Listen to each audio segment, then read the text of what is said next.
మీరు ఏదో ఒక సమయంలో రైలులో ప్రయాణించి ఉండాలి. ఈ సమయంలో మీరు రైలు ఇంజన్ ముందు ఒక ప్రత్యేకమైన కోడ్ వ్రాయబడి ఉండటం గమనించే ఉంటారు. ఈ కోడ్లను అక్షరక్రమంలో రాసి ఉండటం చూస్తారు. దీని గురించి ప్రజలు రకరకాల ఊహాగానాలు చేస్తూ ఉంటారు. అయితే వీటి అర్థం ఏమిటో మీరు ఎప్పుడైనా ఆలోచించారా? కోడ్లు, దాని అర్థం ఏమిటి? ఇండియన్ రైల్వేలోని రైళ్లపై ఉండే అక్షరాల వెనుక అర్థం ఏంటి? దీని వెనుక అసలు కారణం ఏంటో ఈరోజు తెలుసుకుందాం. 3 రకాల లైన్లు ఉంటాయి. రైల్వేలలో సంఖ్యకు ప్రతి చిన్న అక్షరానికి ఒక అర్థం ఉంటుంది. కాబట్టి రైల్వేలలో పెద్ద లైన్, చిన్న లైన్, ఇరుకైన లైన్ వంటి 3 రకాల లైన్లు ఉంటాయి. రైల్వే భాషలో పెద్ద లైన్ను బ్రాడ్ గేజ్ అని, నారో లైన్ను నారో గేజ్ అని పిలుస్తారు. అయితే చిన్న లైన్ను మీటర్ గేజ్ అని పిలుస్తారు. మీరు రైల్లో ప్రయాణిస్తున్న సమయంలో తరచుగా కొండ ప్రాంతాలలో నారో గేజ్ని చూస్తారు.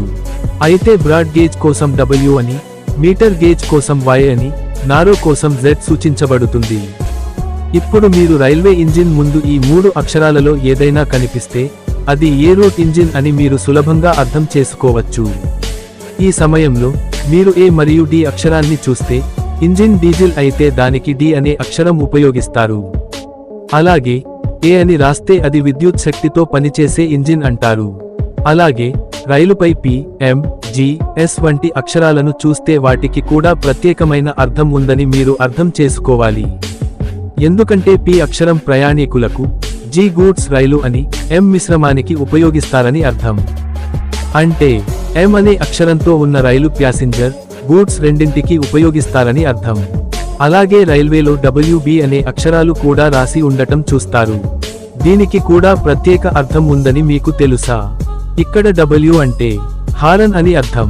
B అనేది వంతెనను సూచిస్తుంది. లోకో పైలట్ ఆ సైన్ బోర్డును చూడగానే ముందు వంతెన ఉంటుందని గ్రహించి హారన్ కొడుతూ ఉంటారు. బ్రిడ్జి దాటే సమయంలో హారన్ వేస్తూ వెళుతుంటారు. ఈ బోర్డులు పసుపు రంగులో ఉండి దూరం నుండి కూడా కనబడేలా అక్షరాలు రాసి ఉంటాయి. కొంత దూరం నుండే వీటిని చూసిన లోకో పైలట్స్ ఆ ప్రాంతానికి రాగానే హారన్ మోగిస్తారు.